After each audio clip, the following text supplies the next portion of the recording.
वजन कम करने के लिए जो मिराकल ड्रग्स है यानी ओजेम्पिक या मुंजारो यानी कि GLP-1 एगोनिस्ट, ये वेट लॉस करने की जर्नी में तो आपकी बहुत मदद करते हैं, लेकिन सबसे ज्यादा परेशान करने वाला इसका साइड इफेक्ट ये है कि काफी लोग का इस इंजेक्शन को यूज करने के बाद चेहरा उम्रदराज दिखने लगता है, बहुत ज्यादा मुरझा जाता है या दुबला दिखने लगता है, जिसकी वजह से चेहरे पर उम्र ज्यादा झलकने लगती है और ये कॉस्मेटिकली लोगों को काफी परेशान करता है। आज जानने का प्रयास करेंगे कि सो कॉल्ड ओजेम्पिक फेसिस के चांसेस को आप कैसे कम कर सकते हैं, क्या क्या चीजें करके आप इस प्रॉब्लम को, जिसमें कि चेहरा लोगों का ज्यादा दुबला दिखने लगता है, उसको कम करने का प्रयास कर सकते हैं। टॉपिक पर जाने से पहले जो लोग हमारे चैनल पर नए हैं उन्हें रिक्वेस्ट करूंगा कि चैनल को सब्सक्राइब करें। हमारे चैनल का पर्पज है लोगों को हेल्दी बनाना, हेल्थ एजुकेशन के द्वारा। हमारे एनालिसिस बताती है कि हमारे चैनल को देखने वाले 80% लोगों ने अभी तक चैनल को सब्सक्राइब नहीं किया है। थोड़ा सा समय निकाल के यदि आप ये फ्री स्टेप को करते हैं तो वो हमारे चैनल को प्रमोट करने में और चैनल के मैसेज को ज़्यादा लोगों तक पहुंचने में हमारी मदद करेगा और लोगों को हेल्दी बनाने में हमारी मदद करेगा। टॉपिक के दौरान कुछ इंटरेस्टिंग साइंटिफिक फैक्ट्स, कुछ प्रैक्टिकल यूटिलिटी की बातें, कुछ साइंटिफिक स्टडीज, हमारा ओपिनियन और वर्डिक्ट और हमारा एक्सपीरियंस भी आपको बताऊंगा, इसलिए बने रहिए हमारे साथ एंड तक। चलिए शुरू करते हैं हमारे साथ ये हेल्थ का सफर।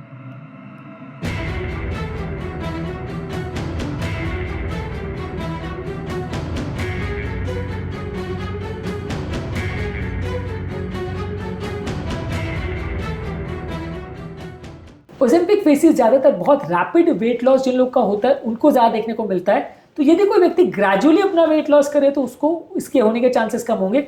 यानी कि अगर आपको 20 किलो वजन कम करना है और आप 3 महीने में 10-15 किलो कम कर लो, उससे ज्यादा अच्छा ये है कि 2-2 किलो करके आप 10 महीने में उसको कम करो। ज्यादा जल्दबाजी में आप अगर ओवर एग्रेसिवली अपना वेट लॉस करते हो तो कई बार उसकी वजह से ओजेम्पिक फेसिस होने का चांस ज्यादा बढ़ जाता है। ये फेशियल फैट बेसिकली एक एनर्जी स्टोरेज सिस्टम है। जब आपका बहुत जल्दी वेट लॉस होता है तो चेहरे का फैट और ज्यादा लॉस होता है।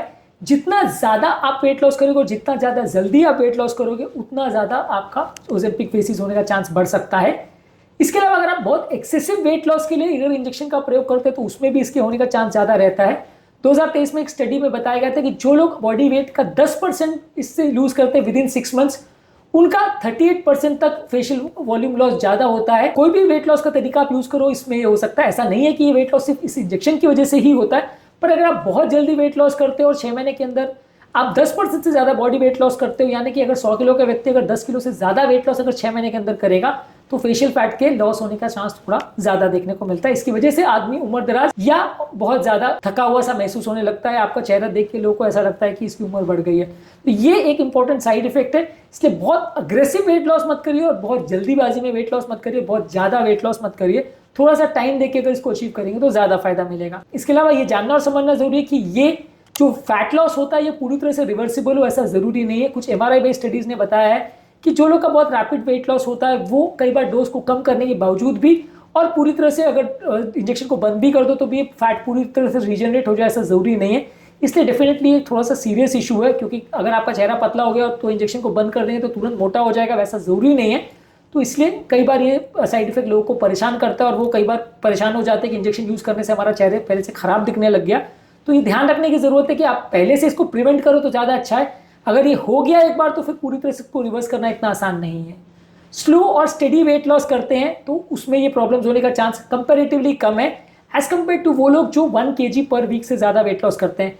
2024 में एक ऑब्जर्वेशनल स्टडी ने बताया था कि अगर कोई व्यक्ति एक हफ्ते में आधा किलो अगर वेट लॉस करता है उसको 70% फेशियल वॉल्यूम लॉस कम होगा एज कम्पेयर टू जो व्यक्ति 1 किलो से ज्यादा पर मंथ वेट लॉस करता है। यानी एक महीने में अगर आप 2 किलो वेट लॉस कर रहे हैं तो चांस कम होगा, 4 किलो पर मंथ अगर वेट लॉस कर रहे हैं तो चांस ज्यादा होगा।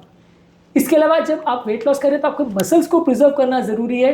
ये काफी इंपॉर्टेंट है क्योंकि जो आप सेमाग्लूटाइड यूज करते हो ये 30-40% जो इसका वेट लॉस होता है वो मसल मास लॉस की वजह से होता है, 60-70% फैट लॉस की वजह से होता है। यदि किसी व्यक्ति के बॉडी में अगर मसल लॉस ज्यादा हो रहा है, फैट लॉस कम हो रहा है तो उसको ओजेम्पिक फेसिस होने का चांस थोड़ा ज्यादा है। अगर किसी व्यक्ति का अगर बेसलाइन BMI बहुत कम है और उसका अगर चेहरा पहले से ही दुबला पतला है तो उसको इसके होने का चांस ज्यादा है। तो ऐसे लोग को ज्यादा सतर्क रहने की जरूरत है।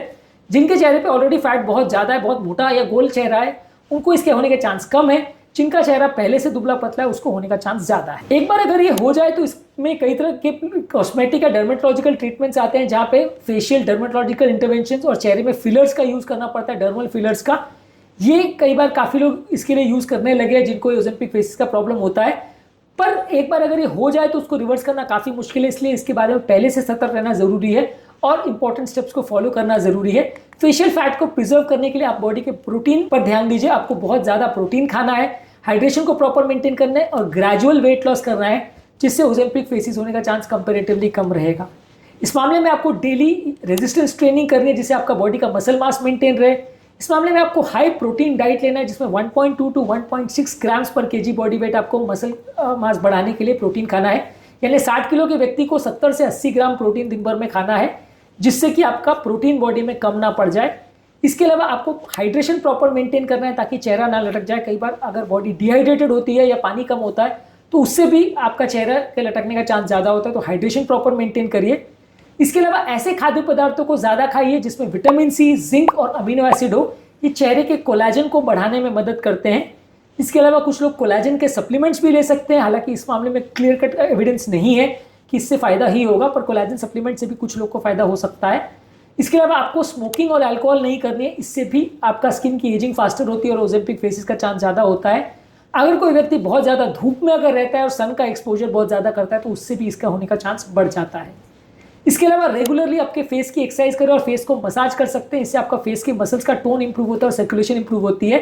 इसको बहुत ज़्यादा नहीं करना और बहुत ज़्यादा खींचतान नहीं करनी है चेहरे को, नहीं तो स्किन खराब हो सकती है। पर थोड़ा बहुत मसल इंप्रूव करने के लिए, फेस का टोन इंप्रूव करने के लिए फेस की एक्सरसाइज कर सकते हैं और फेस की टोनिंग और मसाज कर सकते हैं। इससे आपको थोड़ा सा ब्लड सर्कुलेशन इंप्रूव होगा और ओजेम्पिक फेसिस का चांस कम हो जाएगा। एक बार अगर ये हो गया तो इसमें माइक्रो नीडल थेरेपी और डर्मल फिलर थेरेपी आप डर्मेटोलॉजिस्ट से करवा सकते हैं, इससे फायदा हो सकता है।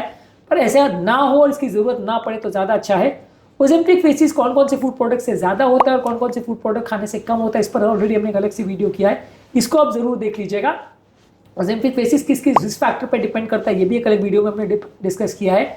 ये सारे वीडियोज़ को जरूर चेकआउट करिएगा। ये प्रॉब्लम के बारे में जानना जरूरी है, क्योंकि प्रॉब्लम प्रिवेंटेबल है, लेकिन एक बार हो जाए तो पूरी तरह से रिवर्सिबल नहीं है, इसलिए इसके बाद में प्रॉपर जानकारी होना आवश्यक है। आज के टॉपिक में हमने बात करी कि क्या क्या चेंजेस ऐसे हैं जो ओजेम्पिक फेसिस के होने के चांसेस को कम कर सकते हैं।